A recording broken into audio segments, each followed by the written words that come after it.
Hi guys, hope all of us are doing great. My name is Ernest and this is Ernest Sciences and the Mathematics TV channel. Today we're going to look at a concept in biology, and this basically is one of the systems which is the digestive system. Now before we proceed, I'd like to put a disclaimer that the illustrations that I'm going to use in this specific discussion is going to entail images from the Pearson education. And of course, I'm going to use these specific images for education and illustration purposes. But I'd like to encourage our members to visit the website for Pearson Education. This basically because from the perspective of the human anatomy, their material and the literature is very detailed and of course informative, and they are going to create a basis for us in trying to look at an illustrative way of describing the various aspects of a human anatomy.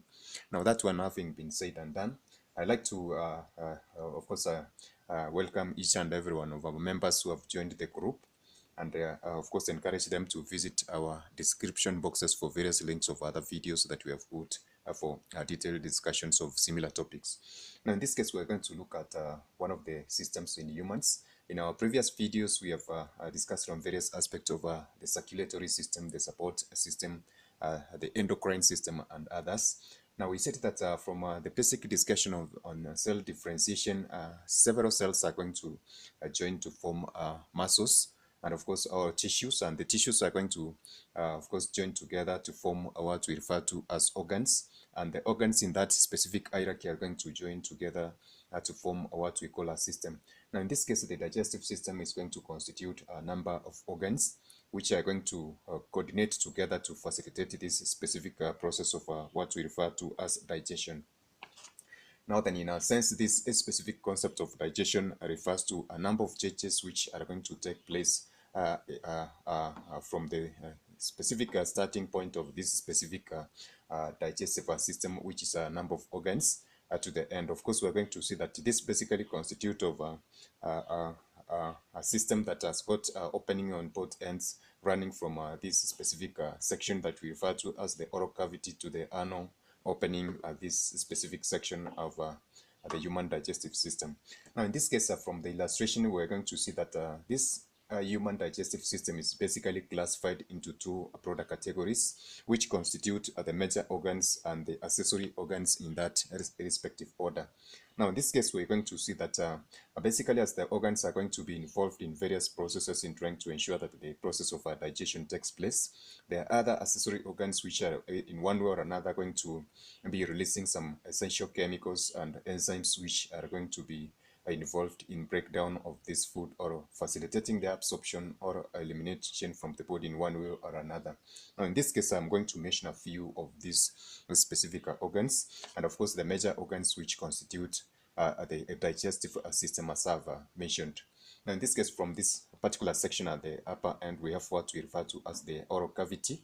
In some of the literature, we are going to come across it being referred to as the buccal cavity or the mouth, and this runs down to the pharynx, the esophagus, the stomach, small and large intestine, and these are going to end at the anal opening at this lower section that I'm indicating.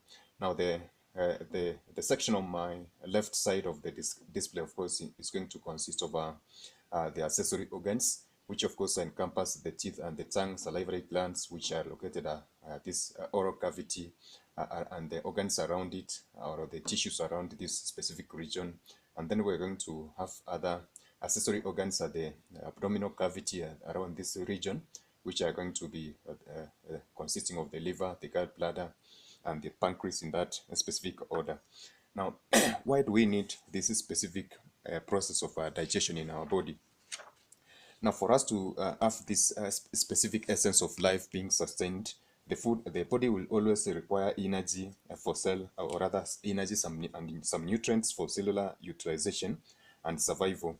Now, therefore, it requires a mechanism that is going to be involved in breaking down of the complex or the large molecules, which are basically food materials, into sizes and perhaps the chemical compositions which are going to be usable by the cells in the body. Now, therefore, the digestive system is going to play this specific role through involvement of the chemical and physical breakdown of this specific food components into materials which can be absorbed by the body.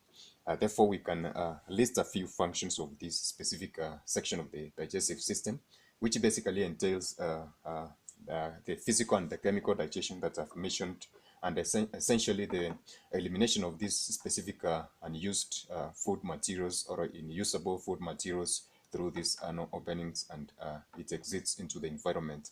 Now, this is going to ensure that there is overall sustenance of life, and of course some of the homeostatic processes have been facilitated accordingly. Now we are going to look at various aspects of this essence of chemical and physical digestion, which I've mentioned, and these are going to form a basis for us for the digestive physiology, which we are going to look into details on this specific discussion as we continue. Now there are various movement processes which are going to occur along the digestive tract. And of course, we're going to see that these movements are going to be characteristic in a way that there are specific terms that we're going to use in reference with them, depending on the nature of movement or the motility along the gastrointestinal tract, as we're going to see later in this specific discussion. Now, in my subsequent video, I'm going to look at each of the major organs in the digestive system, and also some of the, or rather all these specific accessory organs which are going to aid in digestion. Now, basically, in summary form, I've said that the digestive system basically functions to selectively take in food through this specific entrance at the oral cavity in a process that is referred to as ingestion. And then we're going to see that there's going to be a mechanical and chemical breakdown of food into materials or chemical substances which can be utilized by the body cells. And of course, this is going to be achieved through intake of nutrients and these specific molecules through the services of this digestive tract into the blood and other systems that we're going to see later. Now, this specific process of a mechanical and chemical breakdown of food is referred to as digestion. And then the uptake of these nutrients into the body that is going to join perhaps to the cardiovascular system like the blood and the lymph system is referred to as absorption. And then we're going to see that basically there are other mechanical processes which are going to occur to facilitate the elimination of food, which is going to entail the concept of combustion. Now, the elimination of food at the end of this specific part into the environment is referred to as edification, and this basically entails the elimination of unusable food materials into the environment, as we're going to see later.